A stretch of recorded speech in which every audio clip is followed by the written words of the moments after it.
தமிழ்நாட்டினுடைய பாஜக மாநில தலைவரா நயினார் நாகேந்திரன் மாற்றப்படலாம் அப்படின்னு தகவல் வெளியாகி இருக்கு. 2026 தேர்தலுக்கு இன்னும் ஒரு வருடம் இருக்கக்கூடிய சூழல்ல இப்பவே டெல்லி பயணம், தலைவர்கள் மாற்றம் அப்படின்னு அதிரடியான பல மாற்றங்கள் நடந்துட்டு இருக்கு. அடுத்து வர தேர்தலையாவது எப்படியாவது தமிழ்நாட்டுல தாமரையை மலர வைத்து விட வேண்டும் அப்படின்னு பாஜக ரொம்பவே தீவிரமா வேலை செஞ்சுட்டு இருக்காங்க. அதனுடைய ஒரு பகுதியாகத்தான் பாஜக அதிமுக கூட்டணி அப்படிங்கறத ரொம்ப தீவிரமா முன்னெடுத்துட்டு இருக்காங்க. அந்த வகையில தான் கடந்த சில தினங்களுக்கு முன்பாக அதிமுகவினுடைய பொதுச் செயலாளர் எடப்பாடி பழனிசாமி டெல்லிக்கு சென்று அமித்ஷாவை சந்தித்து பேசியிருந்தார். அப்போ எடப்பாடி அவர்கள் ரெண்டு முக்கியமான விஷயங்களை சொன்னதா சொல்லப்படுது. குறிப்பா அண்ணாமலை அவர்கள் பாஜகவினுடைய மாநில தலைவராக நீடிக்க கூடாது, அவர் கூட்டணி தொடர்பா எங்க கிட்ட எதுவுமே பேசக்கூடாது. ரெண்டாவது விஷயம், ஓபிஎஸ் டிடிவி தினகரன் இவங்க யாரையுமே என்னுடைய அணியில நான் சேர்த்துக்க மாட்டேன் அப்படின்னு ரெண்டு விஷயங்களை சொல்லியிருக்கார். இது குறித்து நல்ல முடிவு எடுக்கப்படும் அப்படின்னு அமித்ஷா சொல்லியிருந்தாராம். அந்த வகையில தான் தமிழ்நாட்டினுடைய பாஜக தலைவர் மாற்றப்படுவதற்கான வாய்ப்புகள் இருக்கு அப்படின்னு சொல்லப்படுது. குறிப்பா டெல்லிக்கு போயிட்டு வந்த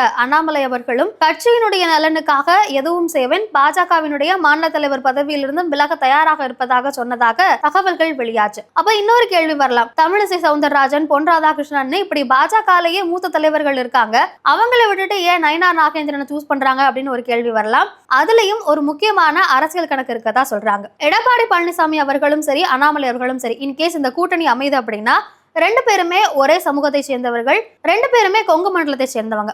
இதனால இந்த கூட்டணி அமைஞ்சா ஓரளவுக்கு அங்க வாக்கு வங்கியை வலுப்படுத்த முடியும் அப்படின்னு ஒரு கணக்கு இருக்கு. ஆனா பாஜகவுக்கும் சரி அதிமுகவுக்கும் சரி தென் மாவட்டங்கள்ல பெரிய அளவுல வாக்கு வங்கி கிடையாது. தேனி, ராமநாதபுரம் உள்ளிட்ட பகுதிகள் எல்லாம் ஓபிஎஸ் டிடிவி தினகரன் இவங்களுக்கு தான் வாக்கு வங்கி அதிகம் இருக்கு. அதனாலேயே தென் பகுதியில் இருக்கக்கூடிய ஒரு தலைவரை தேர்ந்தெடுத்தா நல்லா இருக்கும் அப்படிங்கிற வகையில தான் தென் மாவட்டத்தை சேர்ந்த நயினார் நாகேந்திரனை முன்னிறுத்துறாங்க பாஜக. இன்னொரு விஷயம் என்ன அப்படின்னா, அதிமுகவினுடைய தலைவர்களையும் எடப்பாடி பழனிசாமி அவர்களையும் அண்ணாமலை ஒருமையில பேசியிருந்தார். இது அதிமுக தொண்டர்கள் மத்தியில பெரும் அதிருப்தியை ஏற்படுத்தி இருந்தது. அதனால ஏற்கனவே அதிமுகவிலிருந்து பாஜகவுக்கு சென்ற நயினார் நாகேந்திரன் அதிமுக தொண்டர்களையும் சரி பாஜக தொண்டர்களையும் அனுசரிச்சு வழிநடத்துவார் அப்படின்னு பாஜக மேலிடம் நம்புறாங்களாம். அதனாலதான் மூத்த தலைவர்கள் இருந்தாலும் கூட அதிமுகவிலிருந்து வந்தவர் தென் பகுதியிலிருந்து ஒரு ரெப்ரசன்டேஷன் வேணும், அந்த பகுதியில ஏற்கனவே வாக்கு வங்கி திமுகவுக்கு அதிகம் இருக்கக்கூடிய சூழல்ல டிடிவி தினகரன், ஓபிஎஸ், பாஜக,